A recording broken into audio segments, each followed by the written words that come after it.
As we all know, Tom Seaver is a baseball icon, from glory days to a tragic decline. His brilliant baseball career was finally overshadowed by dementia and unimaginable suffering. Let's explore the tear-jerking story of Tom Seaver. George Thomas Seaver was born in Fresno, California on November 17, 1994. Born to Betty Lee and Charles Henry, he attended Fresno High School and started his pitching days on the school's local baseball team. Seaver was a feeble kid, unable to make the most of size and strength. Tom had to make up for his genetics with sheer hard work and effort. He'd develop a solid control on the mound. Tom had some other hobbies too. He was fond of basketball, but baseball was his go-to. Seaver joined the U.S. Marine Corps Reserve as a true patriot.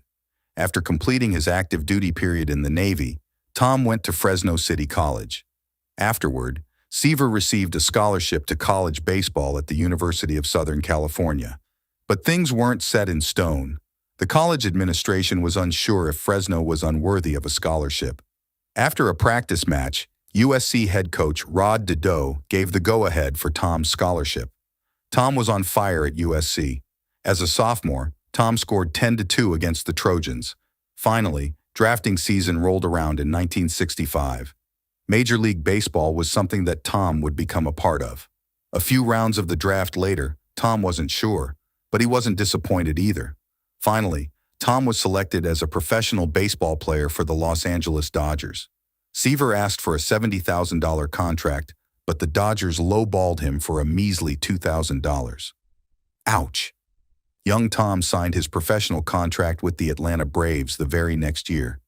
This time, he was their top pick in the secondary draft. But Lady Luck wasn't on his side this time. It appeared that USC was supposed to play 2 exhibition games in the same year. Baseball Commissioner William Eckert voided Tom's contract. But another twist of events. USC considered Tom ineligible to play college ball matches because he had signed a pro contract. Tom Seaver's father was furious and threatened to sue, but Tom got a gust of luck. Other teams matched the Atlanta Braves' signing contract. Tom was finally in the minor leagues, and Jacksonville Suns is where Tom started his humble baseball career. With a 12-12 record and a 3.13 ERA, Tom started cementing himself in the minor leagues Class AA. The following year, Tom joined the New York Mets, and before everyone knew it, he stood out from the competition. Tom managed a spot in the All-Star game. To top things off, Tom was named the National League Rookie of the Year. He'd now achieved a 16-13 record, 170 strikeouts, and a 2.76 ERA. Rookie of the Year was in the presence of a baseball legend one time. The legend's aura alone made him a nervous wreck. He didn't know what to say. Tom just wanted an autograph from Hank Aaron. But before Tom could say a word, Hank Aaron fueled Tom with his words. "Kid, I know who you are, and before your career is over, I guarantee you everyone in this stadium will too." Tom was now a different beast. He started for the Mets on opening day in 1968. Tom had changed. He won 16 games and recorded over 200 strikeouts. The opposition was afraid. Tom was on his way to becoming a baseball legend. But nothing could top off what Tom managed in 1969, where he truly nailed his legacy. Tom won 25 games, with 9 complete game victories to his name. Everyone had to acknowledge Tom now. He gained his first National League Cy Young Award. Everything seemed too good to be true. But good things never last forever, right? Well, Tom had something sour coming for him in the future. But Tom's winning streak continued. 1970, Tom set a major league record by striking out 10 consecutive batters.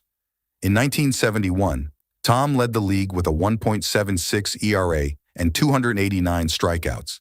He continued to rake up 20-win seasons, tons of strikeout titles, and a pair of Cy Young Awards till 1975. Despite Tom doing so well, the Mets didn't give Tom what he wanted. Tom Seaver knew his worth. The Mets did too. Despite this fact, they lowballed him. Tom was annoyed. It was time for free agency. Top pitchers were getting money in the bucket loads, but Tom wasn't. In addition, Tom always had a journalist up in his business who wrote negative comments about him. He labeled Tom as greedy. But shouldn't a professional, high-performing athlete be paid for what he's worth? Of course. But Dick Young started taking things a bit too far in Tom's demands for a fair contract. Tom was handed a 3-year contract extension by team owner Lorinda DeRoulet. But the journalists started bringing Tom's wife into the matter. Dick Young published a false story. Tom's wife was goading him to ask for a pay rise. Tom was at his wit's end when he read it in the Daily News. He realized the Mets wasn't it for him. He immediately asked the management to be traded.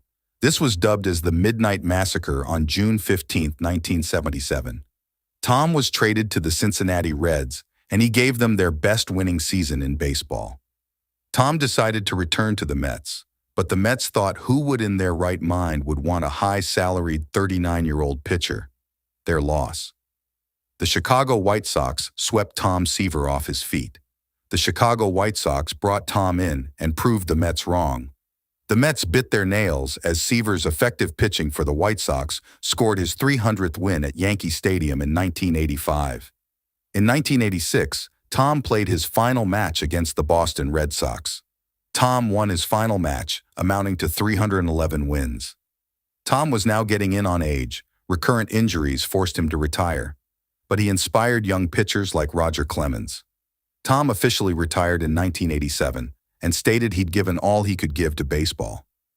Tom was also inducted into the Baseball Hall of Fame. Tom's words were, "It is the last beautiful flower in the perfect bouquet." Tom had it all. He had married his school sweetheart, Nancy, and was gifted with 2 beautiful daughters, Sarah Zaski and Ann Buckley. Tom decided to establish a vineyard in his retirement days. Things couldn't get any better for Tom Seaver. He had it all. But did he? Along the way, he started losing his health. Tom retired from baseball altogether. He worked at his vineyard. Tom's memory started deteriorating, a symptom of dementia or Alzheimer's disease. But Tom brushed it off and remained in denial. He continued to work on his vineyard. That's what all could think about. But on one peculiar day and countless months of denial, it finally hit Tom. Tom was working in the vineyard with his head worker. Tom had known him for well over 7 years by now. Seaver looked nervous as he stepped into his home and approached his wife. Tom had only a few words. I looked at him, and I didn't know his name. Tom was finally convinced to go see a doctor regarding his medical condition. After a barrage of tests and examinations, the results finally came in. The doctor told Tom he wasn't suffering from dementia. Tom was eventually diagnosed with Lyme disease, a bacterial infection caused by ticks. Lyme disease isn't all that complicated. Adequate medical dosage and taking care of your health is all that Tom needed. But things started to go downhill from there. His public appearances started to dwindle. Tom Seaver didn't even attend the Baseball Writers Association of America, where members of the 1969 league banded together for their 50th anniversary. Many didn't see Tom Seaver at major baseball matches anymore. Had Tom become a recluse? Was he holing up at his estate in Diamond Mountains, California? The world required a statement. Is Tom Seaver okay? Just what was going on? After much pressure, his wife made a public announcement to the baseball world. Tom Seaver, now 74, had developed full-blown dementia. Tom started forgetting everything. He couldn't even remember long-term acquaintances. Nausea, sleep disorder, chemical imbalances. Age catches up to you. Tom Seaver was now a shell of his former self. He wasn't even there anymore. On August 31, 2020, during the early hours of Monday, Tom Seaver peacefully passed away in his sleep at the age of 75. Tom suffered from the long-term effects of Lyme disease and developed Lewy body dementia. The pandemic had just started, and from a trifecta of diseases, Tom's borrowed time was over. Tom Seaver was a testament to the greatness of baseball. He was a being of firm character, sportsmanship, humility, and integrity. He deserved to be a part of the Baseball Hall of Fame. Tom Seaver loved baseball, and baseball loved him. Baseball changed Tom forever. He went from being an amateur to being patted on the back by his favorite baseball legends. In those moments, Tom didn't play baseball for the money. He was paid before as well. But those small gestures made him realize he was finally a professional baseball player. Tom also thanked baseball for giving him a second life. He got to work in the great outdoors making wine, something he, his family, and many other people could enjoy. That wraps up the life of Tom Seaver. The long goodbye has ended, and the Mets franchise is gone. Stay tuned for new and tributes to baseball legends. Till then, see you next time. Chew. It's a quiet killer in baseball that has taken down some of its greats. One such legend was Tony Gwynn, a player whose battle with addiction birthed a devastating cancer that took his life instantly. Get ready for a truth that's both shocking and sadly familiar. Anthony Keith Gwynn Sr., commonly known as Mr. Padre, was born May 9, 1960, in sunny Los Angeles, California. Born and raised with the story of pure dedication and the love of family, Tony would learn more about it through the years. Tony's parents, Charles and Vendela Gwynn, decided when Tony was 9 years old that it was time to move from their apartment to a house in nearby Long Beach. Why Long Beach? Well, they were looking for great schools, beautiful parks, and most importantly, youth sports year-round. It was the perfect playground for a future baseball legend. Tony grew up sandwiched between his older brother Charles, who would go on to play college baseball and then follow in his dad's footsteps as a teacher, and his younger brother Chris, who also made it to the big leagues. Talk about some talent in one family. That's because the ultimate coach, Charles the senior, turned their backyard into a makeshift baseball field, a long strip of grass longer than it was wide. If you pulled the ball too much, it landed in the neighbor's yard, and the left field was so short you couldn't hit it the other way. Sounds like a challenging training ground, right? They would play until they ran out of wiffle balls, then get creative. A sock rolled in rubber bands, a wad of tape, or even a hardened fig from a neighbor's tree. No wonder Tony created his quirky batting style, yet he naturally hit the ball opposite field. As a young boy, Tony was a great Los Angeles Dodgers fan. He liked it very much when his hero, Willie Davis, was performing. He was known for speed on the bases, 398 stolen bases, and 182 home runs. Tony liked Davis not only because of his stats, but also because he was a black left-handed player who played very aggressively but under control. He respected Davis's work ethic too. While most kids around him were chasing home run hitters, Tony was different. He loved the art of hitting so much, and boy, did it pay off. Although Tony Gwynn was offered college scholarships in basketball, he rejected his college basketball offers. His only baseball scholarship came from San Diego State University after he had second thoughts about doing so after receiving pressure from Texas Christian University as their first black player in 30 years. At San Diego State, he played both basketball and baseball. He made history as the first WAC player to earn all conference honors in both sports. Gwynn almost hesitated to try out for the SDSU baseball team after two of their outfielders got hurt. But that is where his illustrious baseball career started. Gwynn started his playing with the San Diego Padres back in 1982 with a very phenomenal debut, although he was often injured. In 1984, he won his first batting title and helped the Padres make their first World Series. Gwynn performed well in the 1980s and 1990s by capturing 8 more batting titles and setting many records. For all of his injuries and criticism, he was still one of the most valuable players due to his work ethic and his excellence. In 1999, Gwynn hit his 3,000th hit, which truly sealed his mark in baseball. Though he was injured, he kept on playing until 2001, when he retired. He finished his career with a .324 average during 20 seasons. He is one of the most valued hitters in baseball history, as well as one of the most dedicated and actual players in the game. Tony Gwynn was a tower of cheerfulness in Major League Baseball. His batting average was tremendous, with a 40% on-base percentage, but his smile genuinely won over fans. Former teammate Mark Grant joked that Gwynn's laughter could light up a room, making him a questionable guest at solemn events like church due to his contagious sense of humor. Gwynn was a giant in popular appeal. Fans would stand in line for hours to get his autograph. He was a hero in San Diego. They called him Mr. Padre, and he received standing ovations when he got milestone hits. More than that, he was popular off the field with his commercials, charity work, and community events, and he always had a grin on his face that somehow represented his love for the game.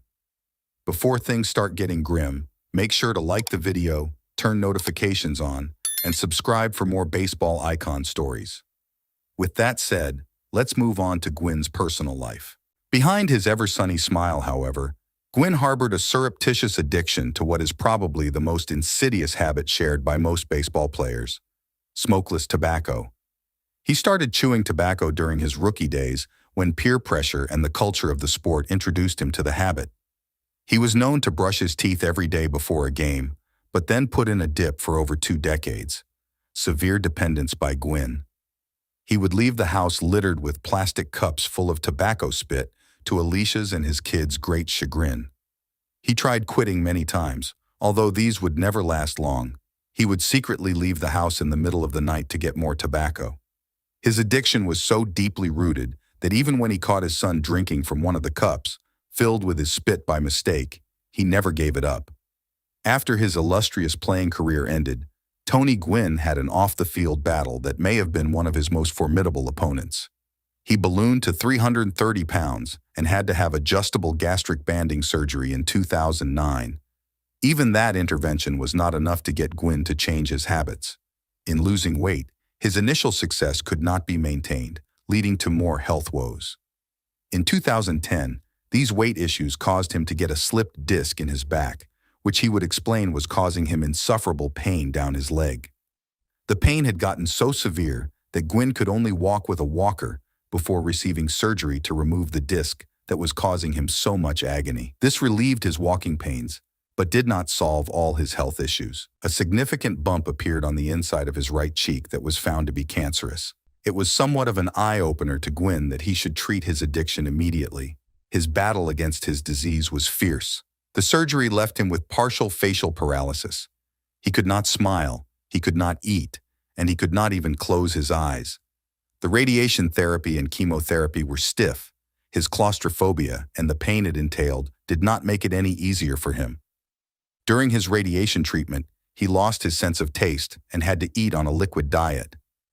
He did lose 80 pounds during this time, but as soon as he went back to eating solid food, the weight came back. The support of Alicia Gwynn during this time was unshakable. She was his confidence coach, urging him on against the treatments when he wanted to give up.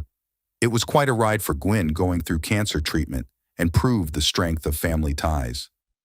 Throughout the ordeal, Gwynn himself became an unwilling spokesman against smokeless tobacco. In his fight, he made known the harsh hazards related to the habit that became very important for many in the baseball community and others who heard his story. He went on resisting at first, but eventually heeded, finally taking a stand by making proactive efforts to educate others about the perils of tobacco use. After Gwynn returned to coaching at San Diego State, he ensured his team stayed smokeless tobacco-free. He used the alternatives of sunflower seeds and gum for his players so they would not go down that path. He truly cared that upcoming generations be spared from this same type of addiction that burdened him. In March of 2011, he was declared cancer-free, an announcement that exemplified not just victory, but a new life. Gwynn's struggle with cancer had left his physical appearance changed, yet it did not thwart his mental fortitude. His return to the field with his laugh restored was an epitome image of recovery and hope. But the complications didn't end there. A severe mishap occurred while again undergoing cancer treatment in April 2014. Gwynn lost oxygen to his brain, causing him almost to become paralyzed and requiring rehabilitation to regain his walking ability. But through all his valiant struggles, his body continued to let him down. On June 16, 2014, Tony Gwynn passed away at Pomerado Hospital in Poway of complications from his relentless cancer. He was only 54 years old. The night before Father's Day, Gwynn had gone into cardiac arrest and was rushed from home to the hospital. His death has created that space in the hearts of fans and the baseball world.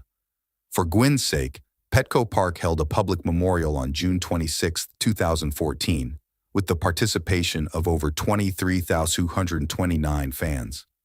They included poignant tributes from baseball and civic leaders and moving eulogies from his family. He was laid to rest at Dearborn Memorial Park in Poway, where fans can pay homage to the legendary player.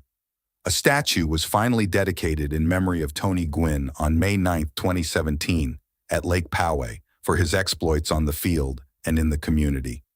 In 2018, his family settled with the U.S. Smokeless Tobacco Company for an undisclosed amount.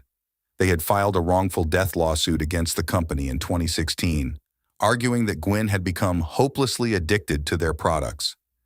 This was a bittersweet end to Gwynn's narrative. an exposure of the hidden wars he fought away from the fields.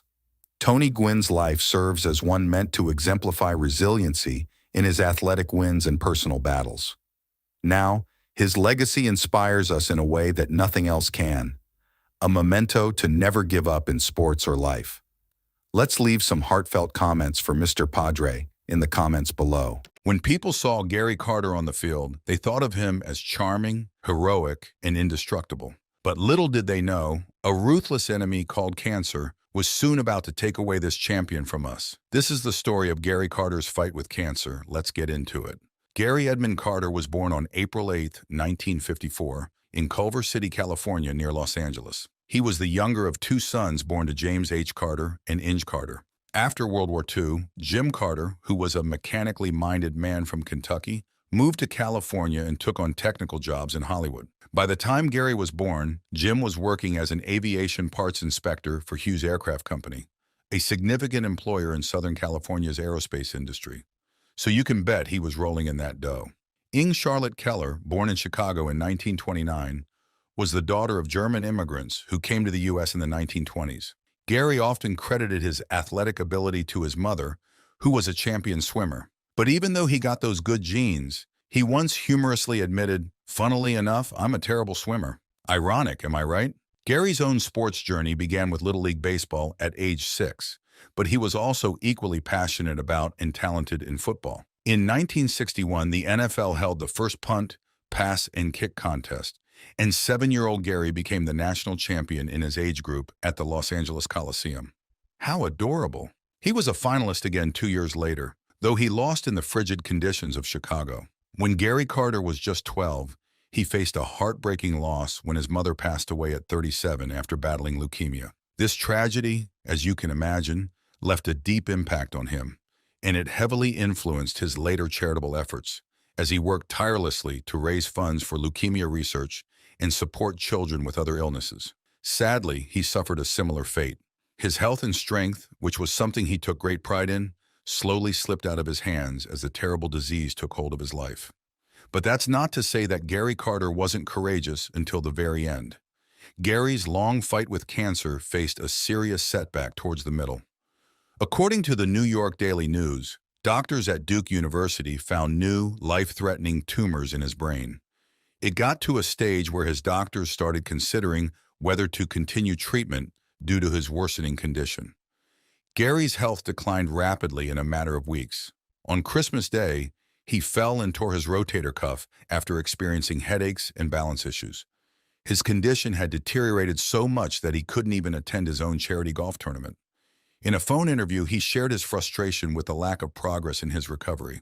"I'm not feeling too good," he told the news. "It's been getting worse and worse. I've had a chest cold, sores in my mouth, blood clots. I get sick. There are just so many things.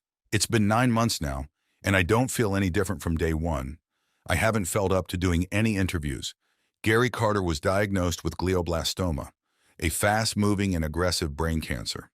His treatment involved radiation and chemotherapy, but not surgery, according to a statement from the Preston Robert Tisch Brain Cancer Center at Duke University Medical Center, where his cancer biopsies were tested. Dr. Henry S. Friedman and Dr. Alan Friedman, co-deputy directors of the Tisch Center, said that surgery isn't an option because of where the tumor is located. They mentioned that Carter would go back home to Florida to start the next phase of his treatment, and his age, which was 57 at the time, along with his strong physical condition and fighting spirit, would be beneficial as he begins treatment. They had hope. According to an online journal kept by his daughter, Kimmy Carter Blomers, Carter began experiencing confusion with daily tasks. Apparently, he started forgetting things, repeating questions, and feeling tired all the time. Clearly, he was living a very sad life. In a journal entry, his daughter described her father's cancer as resembling a snake of tumors connected across the back of the brain. She noted that Dr. Henry Friedman, who was treating her father, told the family he was 99% certain it was glioblastoma. Carter had been undergoing chemotherapy and radiation, but in mid-January, his daughter Kimmy Blomers shared that new tumors had been discovered. She later announced his passing on the family journal at caringbridge.org. In New York, WFAN's website posted part of a statement from Carter's family. His daughter wrote, "I am deeply saddened to tell you all that my precious dad went to be with Jesus today at 4:10 p.m. This is the most difficult thing I have ever had to write in my entire life, but I wanted you all to know. It's always a heartbreaking moment when you lose a family member to cancer. When Gary lost his mother, things weren't so different. At the time, Gary's father stepped up to fill both parental roles, making significant sacrifices for his sons. Alongside his job in McDonnell Douglas, another aerospace and defense company, he coached Gary at various levels of youth baseball and supported him in all his sporting endeavors. Gary's older brother Gordy also served as a mentor and role model. That's when it all began, in those early days of youth under the incredible direction and support of his family. Gary followed Gordy to Sunny Hills High School in Fullerton, California, where the family had moved when he was 5. There, he excelled as a three-sport star, becoming captain of the football, basketball, and baseball teams. He was also a member of the National Honor Society, a real hard-working guy from the start. In football, he was a high school All-American quarterback and received nearly 100 scholarship offers, eventually signing a letter of intent with UCLA. Had he played for the Bruins, he would have competed with or backed up Mark Harmon, who later became a well-known actor. Unfortunately, during his senior year, Gary tore his knee ligaments and had to sit out the football season. Popular sports surgeon Dr. Robert Kurlan warned him that one more bad hit and that would be the end of his entire athletic career. Naturally, this scared him to death, and so he made the decision to play professional baseball. And boy, was it the right choice. The Expos picked him in the 3rd round of the 1972 draft. At Sunny Hills High School, he played shortstop, third base, and pitcher, with only 6 games as a catcher. But scouts Bob Zook, Bobby Maddock, and farm director Mel Didier thought he would be a great catcher because he was strong and sturdy, nearly 6 times 2 inches and 205 pounds. Zook played the other directors and pretended he wasn't very interested in Carter, only to snatch him from under their noses. That's how the Expos drafted him earlier than the other teams expected, and the rest is history. In 1973, when Carter was 19, he got the nickname The Kid during spring training with the Expos. "I tried to impress everyone that spring," Carter said. "I was the first in line for sprints and always ran hard to first base." The nickname and his energetic playing style stuck with him throughout his 19-year career. Carter played in 11 All-Star games, won 3 Gold Gloves, and received 5 Silver Slugger awards. He was named the MVP of the All-Star Game twice in 1981 and 1984, and holds the National League record for most games caught. Throughout his 19-year career, which also included time with the Mets, Giants, and Dodgers, Carter got 2,092 hits, 324 home runs, and 1,225 RBIs. He played a big role in the Mets' 1986 World Series win, driving in 9 runs during the series. The Expos retired his number 8 jersey in 1993, and he was inducted into the National Baseball Hall of Fame in 2003, becoming the first player to wear an Expos cap on their plaque. Carter's excitement and talent made him a favorite among fans in both Montreal and New York. With his curly hair and big smile, you can tell why he was loved by many. So much so that Pierre Elliott Trudeau, the Prime Minister of Canada at the time, once said, "I am certainly happy that I don't have to run for election against Gary Carter." Carter thrilled Shea Stadium fans in his first game as a Met. During the 1985 season opener against the St. Louis Cardinals, he slid into second base with a double to left center field, jumping up and pumping his right fist. Then in the 10th inning, he hit a game-winning homer over the left field fence and pumped his arm repeatedly as he rounded the bases, the crowd roaring with excitement. His teammates mobbed him at home plate, and when the fans chanted for a curtain call, he came out of the dugout waving both arms. What a sight. Carter's energy was just as contagious behind the plate. Whenever he tagged a runner out at home, he'd hold the ball up high with a big smile. He might have even led the 1986 Mets in giving hugs to teammates. Carter spent his first 11 seasons with the Expos, becoming the face of the franchise. In recent years, he had been coaching Palm Beach Atlantic University's baseball team. Despite his illness, he managed to visit the team before their season opener. That was how committed he was to the sport.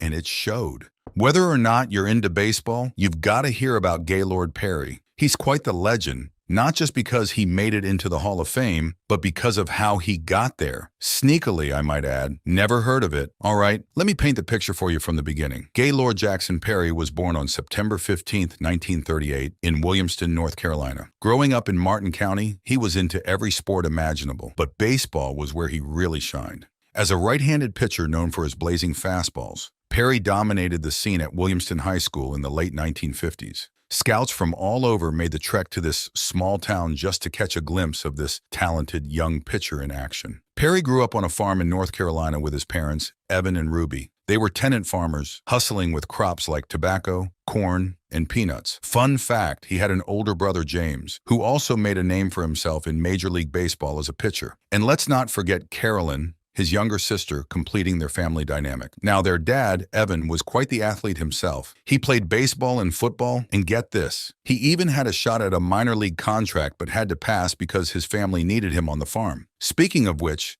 the Perrys had their own little slice of land, 25 acres to be exact, where they worked tirelessly, growing crops for profit and keeping livestock and veggies to feed themselves. He and Jim, from the age of 7, were out in those fields, plowing away with a mule. Their earliest memories? Working on the farm and dreaming of being cowboys. Classic childhood dreams, right? Luckily, their dad shared their love for baseball. He made sure they had enough free time to play, even joining them during lunch breaks for a game. Later on, all three, dad included, suited up for a local semi-pro team. Quite the family affair. So naturally, Perry rocked Williamston High School, excelling in football, basketball, and, of course, baseball. On the football field, he was a standout, earning all-state honors as both an offensive and defensive end during his sophomore and junior years. But you know what? He decided to hang up his cleats early to protect his budding baseball career from any potential injuries. Now on the basketball court, things got even more exciting. Standing tall at 6'3" alongside his brother Jim, they made quite the duo.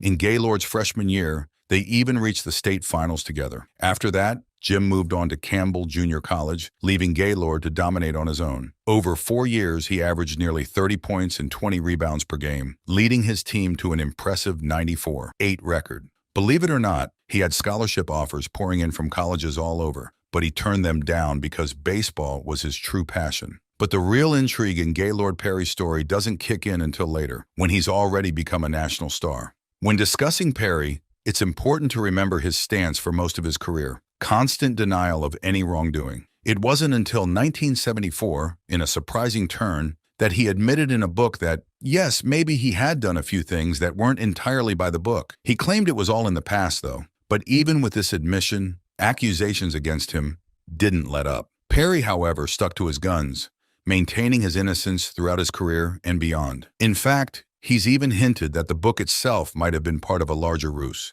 Maybe he never bent the rules at all. Trippy. Am I right? Now let's talk about the accusations. Sure, plenty of pitchers in Perry's day were accused of doctoring baseballs, but none garnered as much attention as Perry did. The sheer volume and intensity of the accusations set him apart, matched only by his undeniable skills on the mound. So Perry's early years in the majors were pretty short-lived. He only logged 119 innings, mostly as a reliever, and ended up with a lackluster 4.7 record and a dismal ERA of 4.46. And his third season in 1964 didn't start off any better. By May 30th, his ERA had ballooned to 4.76, spelling another potentially disappointing year and maybe even a ticket back to the minors. But Perry wasn't about to go down without a fight. You see, the very next day, everything changed. He decided to try something bold, his first spitter. And guess what? He threw 10 shutout innings against the Mets. As Perry himself put it later, on May 31st, 1964, I became an outlaw in the strictest sense of the word, a man who lives outside the law, in this case, the law of baseball. That quote's from his book, Me and the Spitter, where he came clean about his rule-breaking ways. Now, Perry's career resurgence isn't exactly a mystery. In his autobiography, he not only admitted to using the spitter, but even boasted about it. He knew it was against the rules, but figured it was worth the risk. Instead of relying solely on his natural talent, he took a shortcut. Plain and simple, he cheated. The spitter became Perry's signature move, no doubt. It's widely acknowledged that much of his success hinged on his mastery of a pitch banned since 1920 for being too tricky to hit.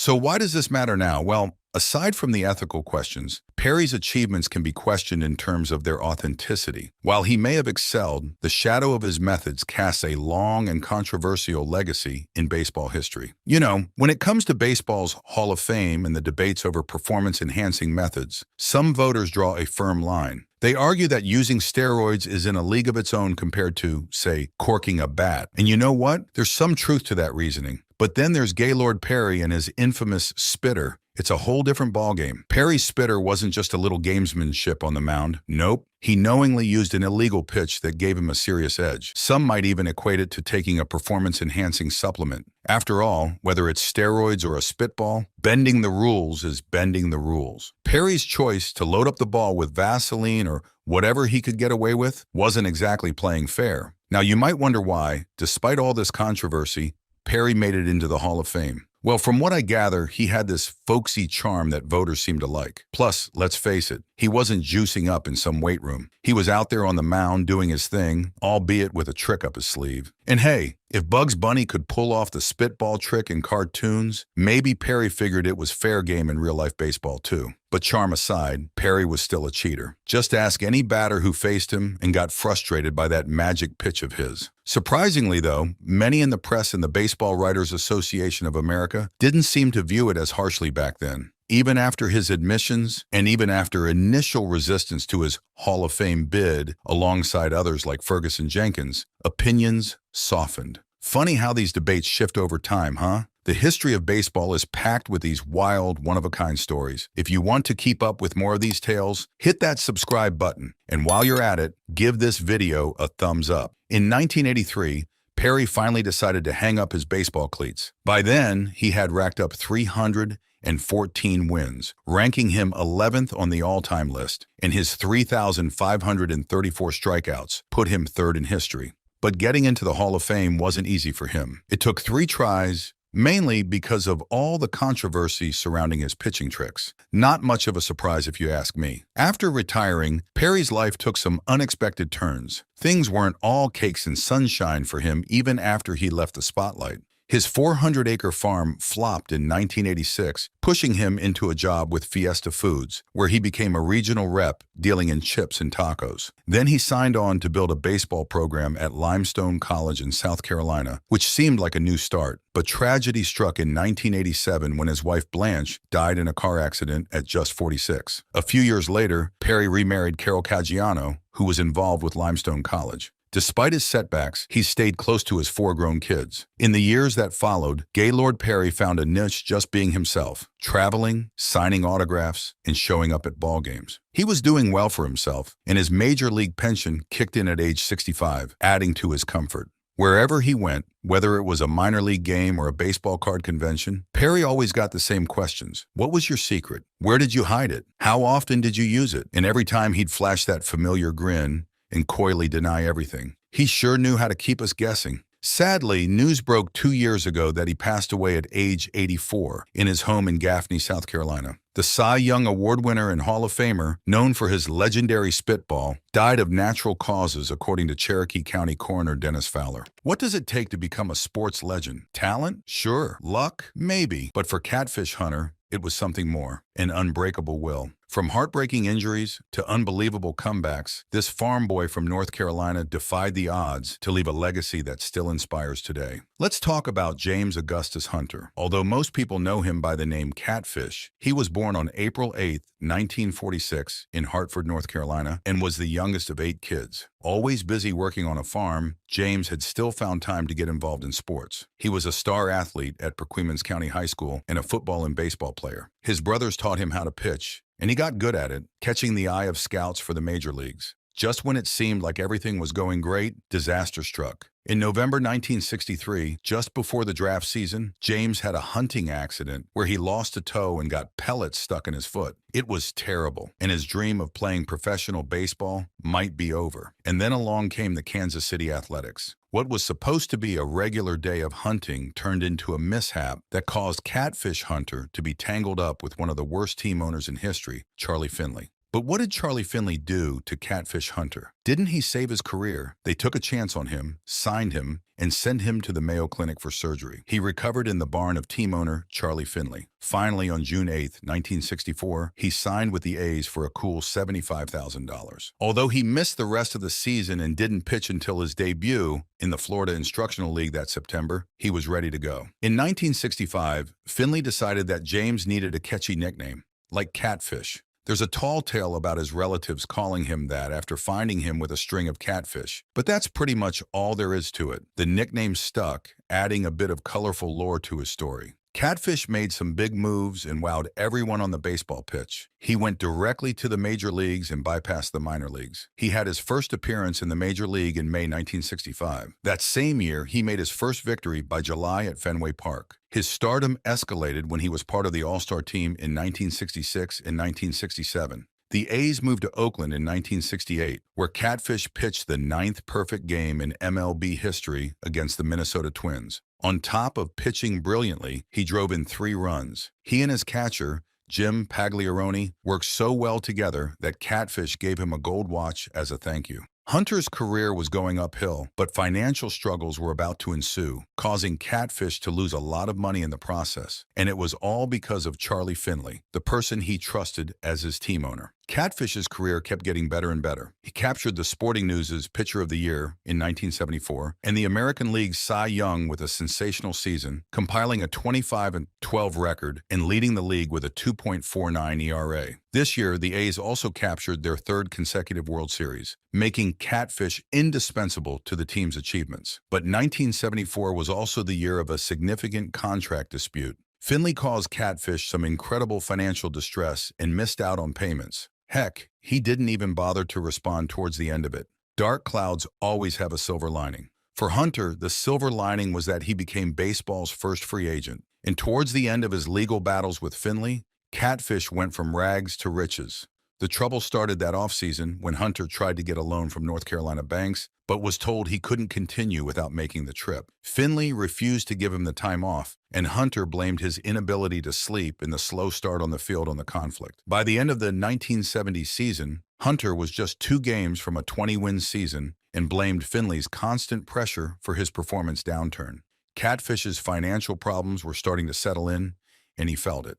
Hunter promised Finley the moon in a severely slashed contract, but Finley refused. By selling most of his farm, though, Hunter could pay some of his $150,000 debt and send the money to Finley. This economic haunting left Hunter resolved to put every future deal with Finley in writing. In 1974, Hunter signed a 2-year contract with an outlandish clause in its addendum that allowed him to defer part of his salary into a life insurance annuity, which he said would save him from high taxes during his playing days. In other words, it was a way to evade higher taxes on the money. Instead, Finley had the option of making the annuity payments, but stopped doing so after one payment. The result was a lawsuit. Finley wasn't a good person at heart because Finley made handwritten revisions to the document and then claimed that he had never seen it. What a sleaze. In reality, without Finley's consent, Hunter had played the season under an expired contract and was, therefore, a free agent. After the 1974 season had ended, Hunter and his attorney, J. Carlton Cherry, acted to file a lawsuit. The arbitration panel ruled for Hunter and declared him a free agent. It was such a unique ruling because now Hunter could accept bids from every team, and it triggered a bidding frenzy between major league clubs for his services. The offers of millions of dollars poured in from teams around the country, trying to outbid one another. The Cleveland Indians would have paid $2.4 million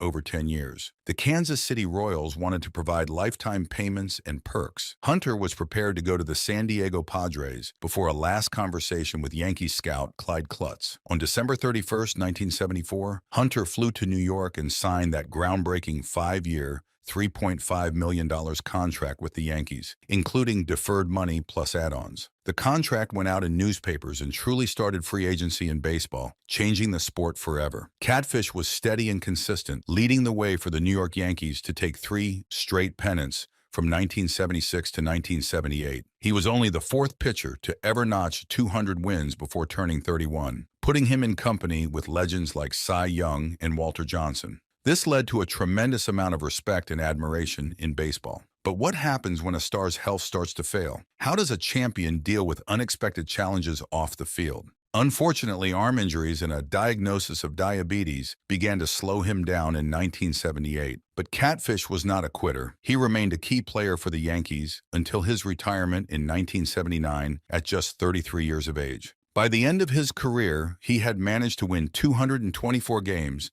and had appeared in 6 World Series, winning 5 of them. What if diabetes was only the beginning of the fight? What if there was something greater waiting around the corner? He returned to his farm in Hartford, growing soybeans, corn, peanuts, and cotton after retiring. He also became a speaker for diabetes awareness by visiting various places to help others manage the disease. However, his career was cut short when he learned in the late 1990s that he had ALS Lou Gehrig's disease. He died on September 9, 1999, at the age of 53. There's more to Catfish's story, however. He was graced into the Baseball Hall of Fame in 1987, and since he loved both the A's and the Yankees, he opted not to have a logo on his Hall of Fame cap.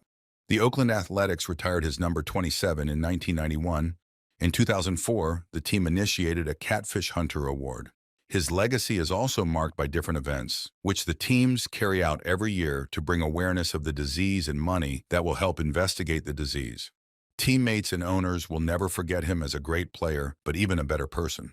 His former teammate Reggie Jackson described Catfish as a fabulous human being and a man of honor. To Yankees owner George Steinbrenner, he was the cornerstone of the Yankees' return to championship form. "We were not winning before Catfish arrived. He exemplified class and dignity, and he taught us how to win," Steinbrenner said. Lou Piniella, another teammate, remembered how down-to-earth and funny Catfish was, quite remarkable for one of the highest-paid players of his era. Catfish's impact on baseball and the people around him was huge. In 1990, he was honored by being inducted into the Bay Area Sports Hall of Fame. The Jim Catfish Hunter Memorial in Hartford and an annual softball game in his name have raised over $200,000 for ALS research and awareness since 1999. In 2018, his widow Helen accepted his induction into the Oakland Athletics Hall of Fame. This ensures that his legacy continues to inspire many. Catfish's contributions to baseball and his community are a powerful reminder of the difference one person can make, both on and off the field. That wraps up the legendary career of Catfish Hunter. Injuries didn't stop him from living, but he ultimately succumbed to a severe neurodegenerative disease. Catfish Hunter was a legend, and he'll live forever in the Hall of Fame. And that's a wrap. Make sure to like, subscribe, and turn notifications on for more baseball icon stories. 5 World Series rings, a spot in the Hall of Fame. Reggie Jackson's achievements are undeniable, but behind the legendary status was a player who constantly faced challenges, proving that even the greatest athletes aren't immune to controversy. What did he do? Let's find out. His recent controversy has left his fans shockingly sad. He has told us about the life he is living now because of what he faced during those shiny days. Reginald Martinez Reggie Jackson was born on May 18, 1946, in Wyncote, Pennsylvania, just north of Philadelphia. His father, Martinez Jackson, who was half Puerto Rican, worked as a tailor, but he was also a former second baseman with the Newark Eagles of the Negro League. Martinez Jackson was a single father, and theirs was one of the few black families in Wyncote. Jackson graduated from Cheltenham High School in 1964. He excelled in all sports, be it football, basketball, baseball, or track and field. On the baseball team, he batted .550 and threw several no-hitters, proving to all that not only he had the talent, but also the dedication and drive to succeed in his sport. For football, Jackson was recruited by Alabama, Georgia, and Oklahoma, all of whom were willing to break the color barrier just for Jackson. Oklahoma had black football players before 1964. Jackson declined Alabama and Georgia because he was fearful of the South at the time, and he declined Oklahoma because they told him to stop dating white girls. For baseball, Jackson was scouted by Hans Lebert of the San Francisco Giants, who was desperate to sign him. The Los Angeles Dodgers and Minnesota Twins also made offers, and the hometown Philadelphia Phillies gave him a tryout, but declined because of his hitting skills. Despite his father's wishes for him to focus on academics, Jackson's determination to excel in both sports ultimately led him to pursue his passion for athletics at Arizona State University. He accepted a football scholarship from Arizona State University in Tempe. There, ASU's head football coach, Frank Cush, after a recruiting trip, decided that Jackson had the ability and willingness to work to join the squad. However, Jackson wanted to showcase his skills in both football and baseball at the collegiate level. One day after football practice, while still in his football gear, he hit a home run on the second pitch he saw. In 5 at-bats, he hit 3 home runs. He was allowed to practice with the baseball team, but could not join the squad because the NCAA had a rule forbidding the use of freshman players. Jackson switched permanently to baseball following his freshman year, as he did not want to become a defensive back. He was soon assigned to a Baltimore Orioles-affiliated amateur team called Leones to hone his skills. He broke numerous team records for the squad, and the Orioles offered him a $50,000 signing bonus if he joined the team. Jackson declined the offer, stating that he did not want to forfeit his college scholarship. Despite his impressive baseball skills, Jackson's heart still belonged to football. He famously said, "I'd rather run over someone than hit a home run any day." In the beginning of his sophomore year in 1966, he broke the team record for most home runs in a single season, led the team in numerous other categories, and was the first team All-American. In front of scouts from both professional baseball and football teams, Jackson showcased his incredible talent, and in his final game at Arizona State, he showed his potential by being only a triple away from hitting for the cycle, making a sliding catch, and having an assist at home plate. Jackson was the first college player to hit a home run out of Phoenix Municipal Stadium. During his freshman year at Arizona State, he met Jenny Campos, a Mexican-American student studying psychology, and they quickly formed a strong bond. Despite the demands of his athletic career and people trying to tear them apart due to racial differences, Jackson made time to support Jenny in her studies and attend her important events. Their relationship blossomed into a deep connection that lasted throughout his college years. At the age of 20 years, he made his professional debut as a center fielder in the season opener on June 24th at Bethel Park in Eugene. Oregon Jackson played for 2 Class A teams in 1966. He began 1967 with the Birmingham A's in the AA Southern League in Birmingham, Alabama, as one of only a few black players on the team. The team was affiliated with the Kansas City A's. Jackson's success in the minor leagues caught the attention of Major League Baseball scouts, leading to his call-up to the Kansas City Athletics in 1967. This marked the beginning of his illustrious career in the major leagues. Jackson debuted in the major leagues with the A's in 1967 in a Friday doubleheader in Kansas City. And the moment he entered the field, the audience knew it was going to be a shutout sweep of the Cleveland Indians. And not just that, but a big gap of scores of 2-0 and 6-0 at Municipal Stadium. It is worth noting that despite Reggie's classic performances, the kind of racism he had to endure could definitely crush any other person's spirits. And the purpose of all the unwanted hate on the player was so he could be let down. Jackson spoke of the racism he endured with the Athletics AA team in 1967 before he was called up to the big leagues later that year. He credits Birmingham manager John McNamara for protecting his players. Despite these circumstances, Reggie was hell-bound to prove his worth to the world, and just after, he was selected by the major leagues. The Athletics moved west to Oakland, California in 1968, and Jackson quickly became a key player for the team, earning the nickname Mr. October for his clutch performances in postseason games. Jackson hit 47 home runs in 1969, his first season. With all these major hits and sweeps, Jackson was getting recognized everywhere, adored, and listened to. Not sure other athletes were thinking of him as a rising talent when he first came and had his first career hit in the nightcap. In May 1970, the Athletics sent him to play in Puerto Rico, where he played for the Santurce team and hit 20 homers and knocked in 47 runs to lead the league in both categories. Jackson was named the league's MVP that year. Jackson's success in Puerto Rico helped him continue to excel when he returned to the Athletics, solidifying his reputation as a powerhouse player both on and off the field. His impressive stats and leadership skills contributed to the team's success in the years to come. Jackson's first season with the Yankees in 1977 was a difficult one. Jackson played 21 seasons and reached the postseason in 11 of them, winning 6 pennants and 5 World Series. Moreover, he suffered only 2 losing seasons in his career, illustrating his penchant for making teams better. With the Yankees, Jackson was the center of attention when it came to the media. Jackson was the first major leaguer to hit 100. home runs for 3 different clubs, having hit over 100 for the Athletics, Yankees, and Angels. He is the only player in the 500 home run club who has never had consecutive 30 home run seasons in a career.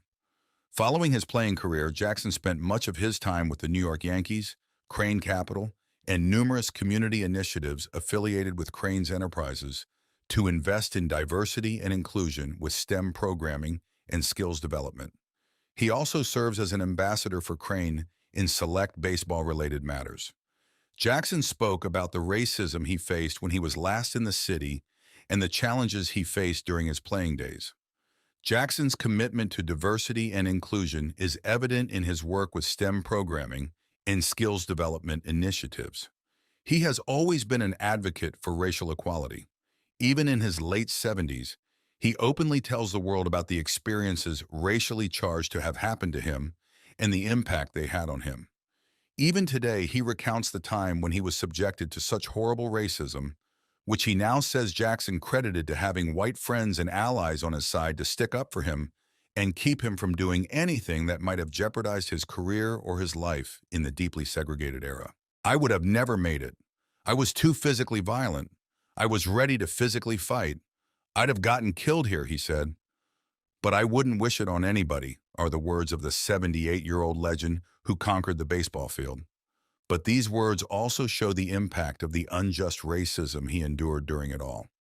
However, with all the stardom, he, like any other celebrity, had people with malicious intentions towards him. In the late 90s, he had many such incidents where he was attacked. Reggie Jackson will always be remembered as a trailblazer in the world of baseball, not only for his incredible talent on the field, but also for his contributions off the field. His impact on the sport and his dedication to helping others will continue to inspire generations to come. Reggie Jackson's legacy will forever be imprinted in the hearts of fans and players alike, making him a true icon in the history of baseball. So this was all about the legend Reggie Jackson, and if you liked our video, please give it a thumbs up and like and subscribe to our channel for more such videos.